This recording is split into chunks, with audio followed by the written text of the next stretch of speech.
Professor Hon'ble, Professor Shabirani Tangi, Professor Dr. Kalyan Kumar Sahu, Professor Shivan from Mauritius, the guest of honor, Dr. Anshu Manik,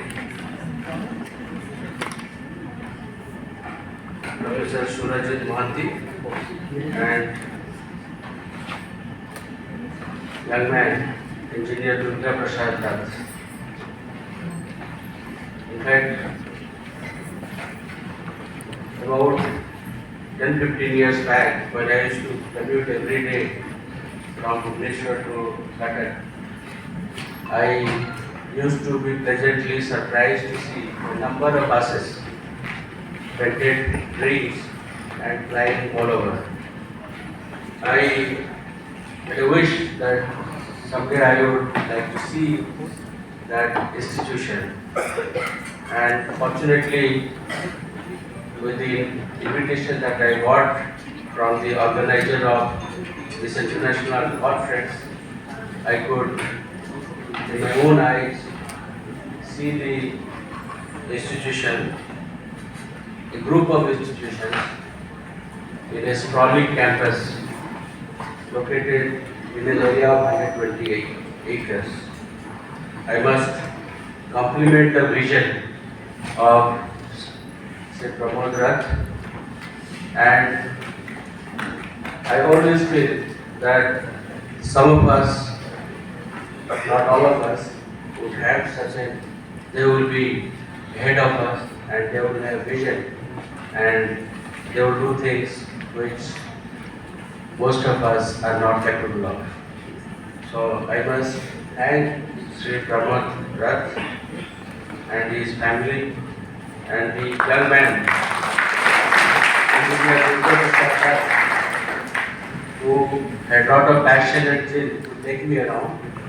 I had a visit to a very clean library. I think library of my dreams, how the library should be. I could also see how the proposed medical college is being prepared, and I saw the cricket stadium and other infrastructure, and I can feel that whatever infrastructure that you have built is simply world class, and I'm sure this institution will go and this will fulfill the dreams of Sri Pramod Rath, and it is being ably carried forward by Durga Prasad Rath. We always would like to have young men who would take our society to future course of time. And when he showed me the sports complex, and particularly the gymnasium, the swimming pool, and host of activities related to cricket and other sports, I could feel that he is deeply into sports. And whenever a young man is involved in sports, I think he is the best person, because the youth today is having a lot of problems of drugs and other issues. But if you are promoting sports in an environment which is having so many students, I think the society expects such things from you. And my visit is quite fulfilling, and I feel the institution future will be safe with a youth like Engineer Durga Prasad Rath. Yesterday we had a conference, rather we had a convocation at Cuttack University. As usual, Cuttack University is a very reputed university of the country. We awarded a large number of PhD yesterday and also conferred many other honors on worthy people of the country. The Vice Chancellor was saying that many of the private universities are taking away our reputed professors after their retirement, engaging them full time, and whatever the credits these professors have, that get reflected in the accounts of the private universities or institution, and they get a better ranking. Personally, I believe that nothing is wrong in that. In fact, the infrastructure that I see today, the if we give more opportunity to people who are retired from government, professors, I think most of the professors or those who are engaged in research, knowledge creation, they are all lifelong learners. Right? They should not stop at the age of 60. I think if these people get an opportunity to work in any private institution, I think this is a very welcome step. Unfortunately, government is unable to accommodate them. So, if we can collaborate with private and the government institution, I think society at large is going to be very benefited.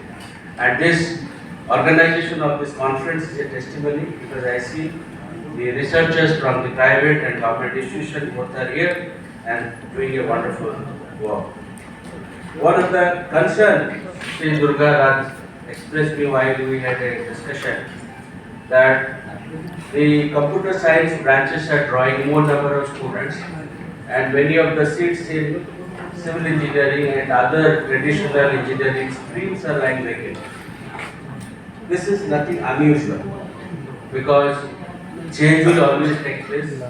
For example, 30 years back when I studied engineering, I was fascinated by internal combustion engines, SI engines and diesel engines. But then today, I'm sure nobody is doing research on that. We were so much involved in doing a project on a synchronous gear. But today, I'm sure with the change of technology, I think these are all withering away. So the issues like artificial intelligence and robotics, which is the discussion of this conference, will then dominate the scenario of our future. And as you know, the formal degree based on which we get job, I think they will also get abolished over a period of time. As you know, there will be credit bank or academic bank. So whatever credit you accumulate, that will be reflected in your account.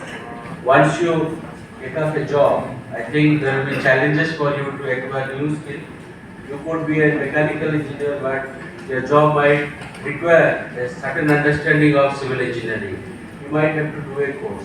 So your learning will be continuous depending on career. You would get more and more credit and this will be shown in your account. There will be multiple entry and multiple exit. So the formal degrees like degrees in civil engineering or mechanical engineering with a passage of time will also get abolished. So I think we are going towards a future when the traditional disciplines of engineering would change, though they may not vanish over a short period of time. So coming to the topic that we have chosen for the conference, we can see that there is never been a brighter outlook for young computer science than today. As the recent statistics show, the computer science graduates have some of the highest starting salaries out and are in much high demand. They can afford to be choosy about the company or the industry they opt for. And it is not very hard to see how why.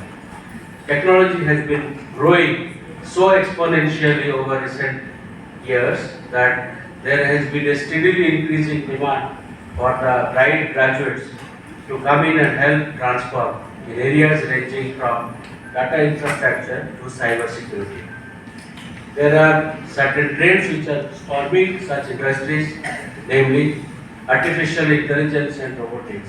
30 years back when I was trying to do a PhD in artificial intelligence and robotics in the University of Michigan, we were then discussing only the options. But today, as you can see, the global robotic industry forecast is now worth 80 billion US dollar by 2022. And a large portion of this growth is down to the strength of interest and investment in artificial intelligence, one of the most intriguing areas of computer science research. This technology is still in the early stages but as you can see, the technology giants like Facebook, Google, IBM are investing huge amounts of money and resources into AI research. There is certainly no shortage of opportunity to develop real-world application of the technology, and there is immense scope for breakthrough movements in this particular field. Another area of interest to us is big data analytics. There has been a surge in demand for experts in this field and doubled efforts on the part of brands and agencies to boost salaries and attract data science talents.